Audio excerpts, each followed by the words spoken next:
पाउजेदे यमफम ओइबा मरुओइबा पाउ खरा update तौजरे Babysana masa mthnta thouri yallaga sijakhibani CBI Fakhiba mioi manga chennabagi khudm changdm fngde Manipur da leiba Standard Robot School gi Residential Block B Girls Hostel Day School asi mahiroi ningthaujam Babysana chanu hokiba kumja lising ani taraga mapan ge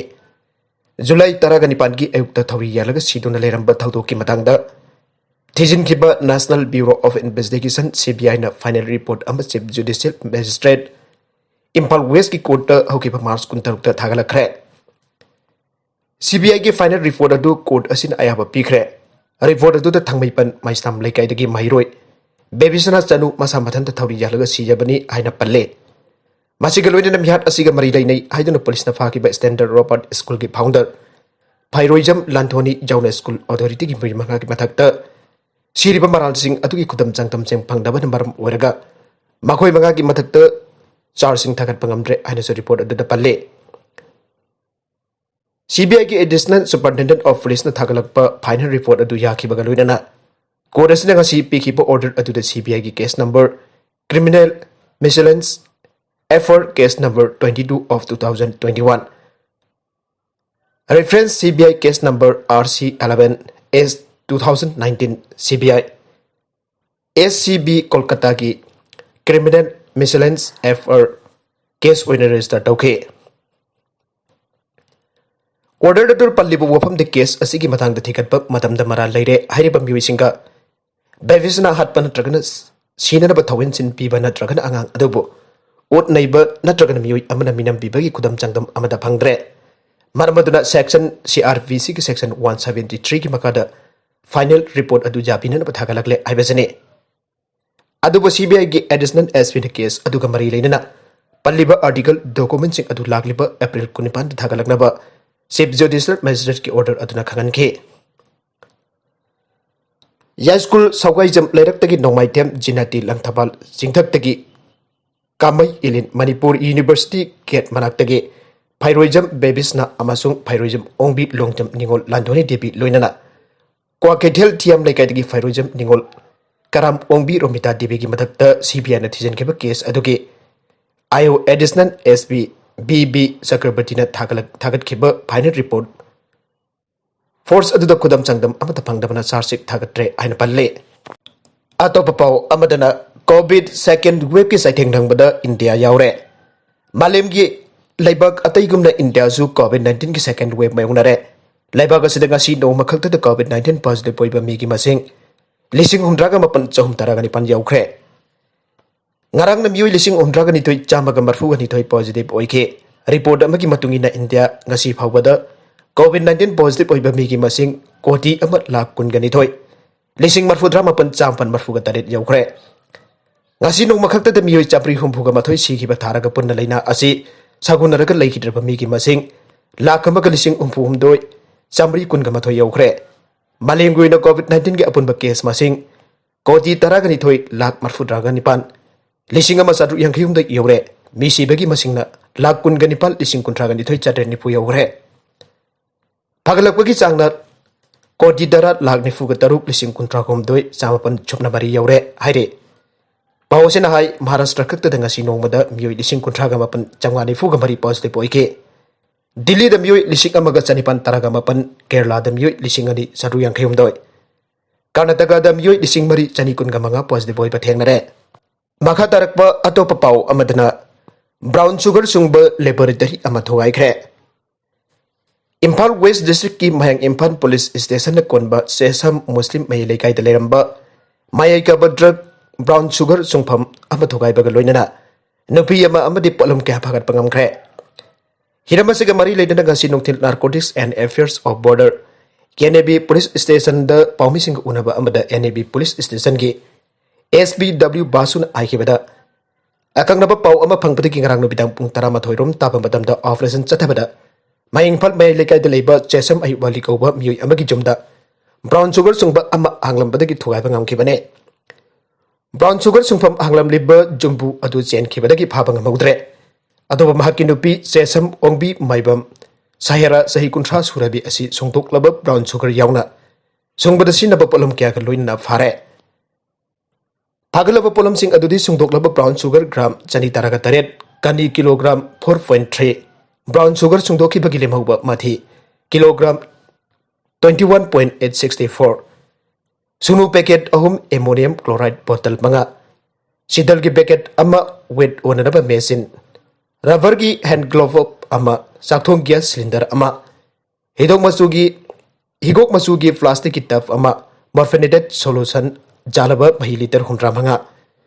ꯎꯅ ꯁꯥꯕ brown ꯁꯨꯡꯕꯗ ꯆꯞꯅꯅꯕ 1 ꯑꯃꯗꯤ ꯒꯥꯔꯤ ꯃꯆꯥ Honda Activa 1ꯅꯤ꯫ Brown ꯁꯨꯡꯐꯝ ꯑꯗꯨ ꯊꯨꯒꯥꯏꯅꯅꯕ ꯆꯠꯊꯈꯤꯕ ꯑꯣꯄꯔꯦꯁꯟ ꯑꯗꯨ NAB ꯄꯨꯂꯤꯁ ꯁ꯭ꯇꯦꯁꯟꯒꯤ ꯑꯦꯗꯤꯁꯅꯦꯜ SP ꯁꯛꯂꯦꯝꯕ ꯔꯥꯖꯀꯨꯃꯥꯔ, ꯏꯝꯐꯥꯜ ꯋꯦꯁꯠ ꯗꯤꯁꯇ꯭ꯔꯤꯛꯀꯤ additional SP operation Amarjit Singh Lamabam अमदे NAB पुलिस स्टेशन की OC के बोबीना लुजिंग अपुन पुलिस टीम चथाबने ऑपरेशन नाथोक्तुना चेनख्रब चेसम अयुब अली फाननब थीबगी थबक चथबग लोइनना NAB पुलिस स्टेशन केस अम लौहल्ले हाइके ISSLC एग्जाम 2021 की फॉर्म पिसिनबगी मतम नौना सांगदोखरे। Board of secondary education Manipur लौब high school leaving certificate ISSLC examination 2021 की ऑनलाइन एप्लीकेशन फॉर्म पिसिनबगी मतम चलिबा था सिगी मंगा लागलिबा निथौकाबा नमित फाव सांगदोखरे। मसिगी मतंग द बोसेम की कंट्रोल ऑफ एग्जामिनेशन ऑफ मंगी सिंह नंगसी नोटिफिकेशन अमा थोखरे। एप्लीकेशन फॉर्म सबमिशन तौद महिरोय अमगी लेट फाइन फी लुपा चनी यावरगा पुन्न लुपा लिसिंग अनगा समरी ओइगने हाइरे। मसिदे एग्जामिनेशन फी रेगुलर अमसुंग एक्सटर्नल लुपा लिसिंग अमगा चहुम, मार्कशीट फी लुपा चहुम, सेंटर फी लुपा चरुक यावरे। ऑप्शनल सब्जेक्ट हाइबदी थांगता इसै नोंबाई मणिपुरी जगोई फाइन आर्ट की महिरोय अममगी प्रैक्टिकल फी लुपा चामा यांखै ओइगने हाइरे। ममांग चाहिए फाइन आर्ट इसै नोंबाई थांगता अमसुंग मणिपुरी जगोई की थियोरी नत्रगना प्रैक्टिकल द फेल ओइबा कैंडिडेट सिंगना पांथोकदोरिबा एग्जामिनेशन असिद थियोरी ऑफ प्रैक्टिकल अनिमक थाबा यागनी हाइनसु नोटिफिकेशन अदुना पल्ले हाइरे। अतोप याबना नुंगाइतबा पाउ अमदना US मेक्सिको बॉर्डर फुट 13 हेना वांगबा वालदगी chahi 3 अमसुंग मंगा खक्ता suribi Nupimacha ani thadarkkhre। US का मेक्सिको का ताइनबा ngamkhai khangnaba khariba फुट 13 हेना वांगबा वाल अदुगी मातोंद मसागी chahi 3 अमसुंग मंगा खक्ता ngaribe apikba Ecuadorian Nupimacha ani ahin nongyata langtharakkhre। अदुबो US Customs and Border Protection CBP officers in local aina agency aduna ngarang phangdokre। लेबाकपोगी नुमिदांग वरमदा चौरकना foot 13 वांगबा ngamkhai khariba wal adugi matondagi agang masa ani adu smuggler amana langtharakhiba adu camera technology sinaba Santa Teresa Azan amana wahauki haina statement amada CBP na haike। angang adi adu New Mexico ki Santa Teresa da CBP station amada pukhre amasung mafam aduda medical person yengsenkhre। madugi matungta makhoi section thorang amuk ina mafamdagi hospital amada purakre। CBP na Nupimacha sing adu agency asigi custody da lairi haike। haukiba numidang da maral lejidaba angang sing adubo foot 13 वांगबा ngamkhai ki wal amadagi smuggler sing aduna thadarkhiba mong aduda ayak thamoi choki hain statement amada chief federal agent Gloria Chavez na haike US agent sing maral leiba sing adu masa khangnanaba Mexico ki authorities ka punna thabak tawre। mobile technology sinabo ekoi ki agent sing missing na singba adu leramdrabade chahi noriba angang ani yedu kudong thiningai oiraba marubhumi ki phibam aduda pung kamarom leramkani haina magna haike। United States na lebak asigi khathangba ngamkhai da ambana makhoi masagi lebak sing da laraba amasung hingcha da selakpani haiba Central American singna amba oina migrant masing yamna thonglabagi phibam ama mayongnare। kuidringa da kana amatana loina daba angang changmagi changchat ama namit khudingki ngamkhai wangba lanthorakle। US ke President Joe Biden ki administration na phibam adu mayokna dabagi ahenba safu amasung US government custody makhada leiringa da kana amatana loina raktaba angang sing adu matau karamna senagadagi abiduki criticism sing mayoknaba hengalakle। nakalamarum da UN envoy na Myanmar civil war gi warning tawkhibaga Aung San Suu Kyi court hearing mayoknakhre। Myanmar military junta na pro democratic protest sing tamthina namtharakhibaga paktaknada misi mina thokpa yaba amasung civil war thongningai khudongthiba leire aina UN envoy amana warning ama tawkhiba matung leibak kasigi famdagi tanthokrabi civilian losing bi Aung San Suu Kyi ngasi court hearing अमा मायोंगनाख्रे Myanmar की चाही 10 की democracy अदु लोइसिनहन्दुना February अमदा मिलिटरीना सुसीबो फमदगी तांथोखिबगी मतुंग नमित खुदिंगी चथरखिब डेमोन्स्ट्रेशन सिंग द मिoi 155 हेना सिखरे लाइबाग असरी हेना तमथिरकलिब वाथोक अदुगी मतंग तंगरंग यमचखै सनमित UN Security Council ना अथुब मतमदा क्लोज डोर अथुब क्लोज डोर मिफम अमा पांगथोखे मिफम अदुदा UN Special Envoy Christine Schraner Burgener न खुदक थबक लौखनना अपील तौखे इमरजेंसी UN सेशन अदु सुची की ख्वाइदगी कोनबा कोर्ट हियरिंग चथगदबगी नोमगी ममांग पांगथोखेबने हौजिक सुचीना ऑफिस पाइबदगी मपुनसिगी ओइना आथिंग बथमलब याब क्रिमिनल चार्ज क्या मायोगनरे महकपो फमदगी तांथोखिबा अमसुंग फाखिबा मतुंगदगी महके लीगल टीम ग महक अहान बोइना पुलिस स्टेशन अमगी मनुंगदा वीडियो लिंक नगरंग सकल सिनबित वरी सानागे ब्रिटेन की UN एनवॉय बरबरा बडुवाना सिक्योरिटी काउंसिल नमसिगी कंडेम तौबदा अमतो ओइना पुल्ली अमसो अखोगी खुत्त तौब ngam खोंथांग क्यागी मरमदा खनखे आइरे अदुबो म्यांमार की मरुइब खोंगलो अमनि खनरिब चाइनाना सेंक्शन सिंग नत्रगन अथै अकन खोंथांग सिंग लोकतनाबा आइके यूनाइटेड नेशंस द US एम्बेसडर ओइरिबा लिंडा थॉमस ग्रैंडफील्ड करिगुम मिलिटरी न लेंगा पारिब अदु थदो उ याद्रबदे थबक चथबगी ओइथोकनिङै लैब अदु पोखतके अमरोमदा मिलिटरी ग रेबेल एथनिक आर्मी सिंग की मरकत चाही डिकेट के खुद थोकनर खरबा लैबाक असिदा ngamkhoi चाउन खुद थोकनर कद्रा आइबगी अकीबा हेंगलगले UP द सेंगदबा यू थकपदगी सीबा मिoi 3 यौखरे पुलिस अनि अमगसु सस्पेंड तौखरे उत्तर प्रदेश की उदयपुर एरिया द सेंगदबा यू थकलबदगी सिखिबा मसिंग अदु नौना मिoi अनि अमग सिखिद्रंगासी Sagol सेनमितदे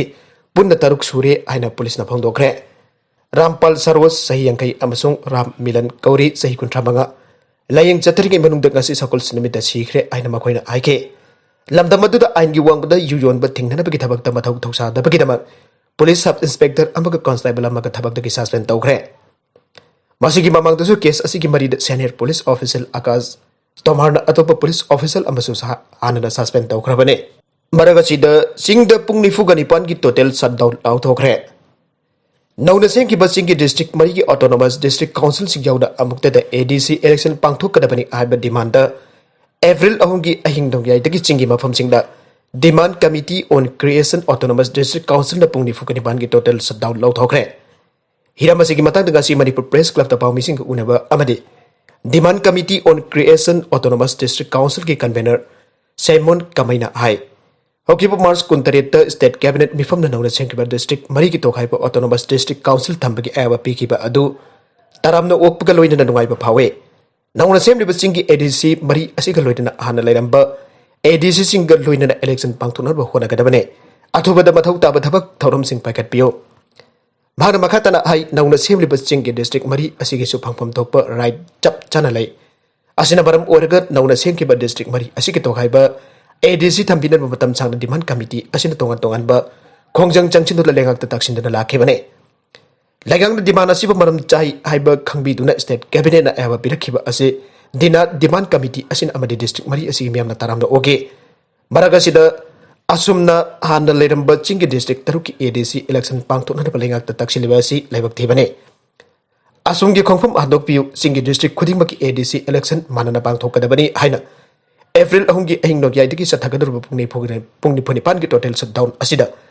national highway national project सिंग लेगा की लोइसंग सिंग अतिंग बथमगनी अदुबो मयि सिंग अना हेकी ओइना थबक थौरम सिंग दि कॉमथोकने